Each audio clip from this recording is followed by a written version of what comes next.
It was when all ages was at its highest. You know, they did like clubs. No one was getting sued yet, and there was no security, and everyone was just smart about it. So those shows were just like shows that you can only see in churches these days, you know, like rented VFWs or churches, or like in Canada and Europe, meaning like old 1983 DRI shows where everyone's jumping off the stage in a continued flow. It's not like a stage diver jumps. It's one after the other, after the other, after the other, and everyone's not mad about it. You know, like, oh, this jerk just hit me with his boot. God, you know, can't they just not jump? It wasn't that mentality. Yeah. It was just chaos. And so later on, different people kept getting paralyzed and stuff, so security. So it was more anarchy shows, so I loved it. I mean, it was the best.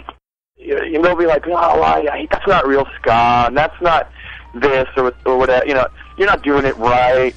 And, you know, it's totally where you grow up. If you grow up around New York hardcore and Boston hardcore and, you know, Stick of It All and Mad Baller Out and Sam Black Church is playing around, it's like in your culture to have that be part of, you know, what you like in your taste. So if we start out trying to be a ska band, we can't help but have, like, cold, mad winters where you just write more aggressive songs. Yeah. You know what I mean?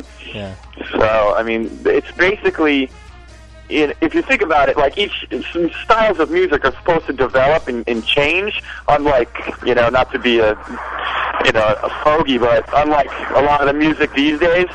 And that's just what happens with us. You know, you have a bunch of Boston kids in the winter trying to play ska. You know, it's a Jamaican style. Obviously, it's going to come out totally different. Oh, yeah. You know? Nobody banter too much. I banter sometimes. Oh.